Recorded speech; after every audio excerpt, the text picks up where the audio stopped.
Unresolved Problem segment tonight, killing ISIS. For years, I have been saying this. So I ask you, what is the difference between ISIS, Al-Qaeda, the Taliban, which recently slaughtered 132 children, and the Nazi killers? Simple question. What is the difference? The honest answer is, there is no difference. It's the same mentality. Murder is acceptable for absolutely no reason whatsoever. Well, this coming Sunday, 60 Minutes will pick up on that theme in a report by Lara Logan. Father Dubois has been studying the minds and methods of mass murderers like Hitler most of his life, and he'd come here to investigate the genocide of the Yezidis by ISIS, an organization more sophisticated than he expected. It's not easy to manage a war, to manage international terrorism, and to manage a genocide in the same territory. Hitler, it took for him a long time before doing all that. And ISIS, they did it so quickly. Joining us now from Austin, Texas, is Lara Logan. So essentially, your report is telling the folks what?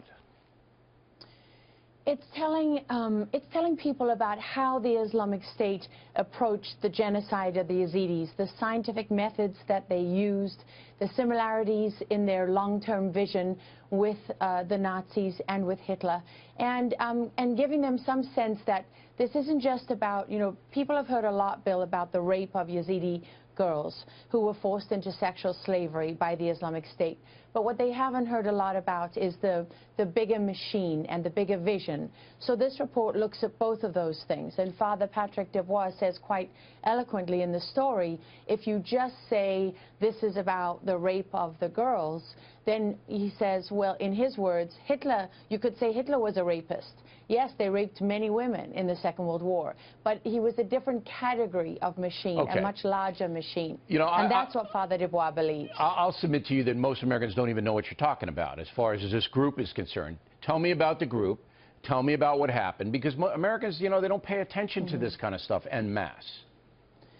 Well, most people remember when the Islamic State went storming across Iraq and took the city of Mosul. And a few months later, they went into other parts of the north, and particularly into the Yazidi heartland. So there's a group of people living in northern Iraq, the Yezidis. They've been there for thousands of years.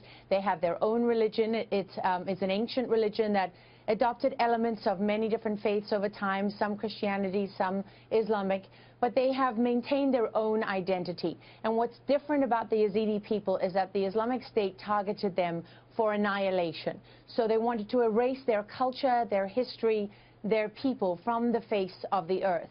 So when they went into Sinjar, which is the heartland of the Yazidi people, they had that specific purpose in mind. They knew what they were doing. They weren't phoning each other and saying, where do we take them to kill them? They had a plan. They systematically brought all the people to the kind of building they recognized, like an administration building, a school, something like that, something that was big, that could house a lot of people. They separated the men, the women, the children. They killed most of the men. But as Father Dubois says, everyone had a purpose for them. If you didn't have a purpose, you were killed.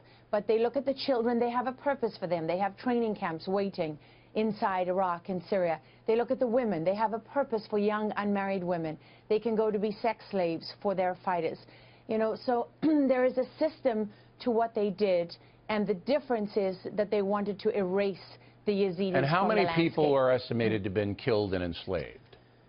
Well, the numbers are very, very difficult to confirm, but we did a lot of work on this, and what you can establish is that some 5,000 Yazidis are known to have been killed at this point. The mass graves are still being excavated, they're still being found, and that number is expected to rise. There were some 5,000 to 6,000 more Yazidis who were taken hostage or kidnapped.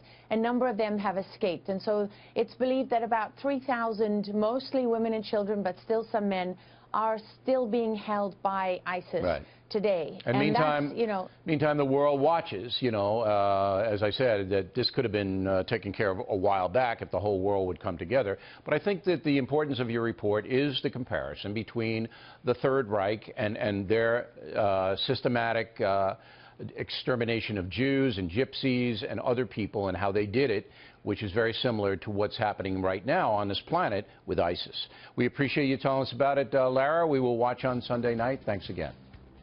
Thank you, Bill.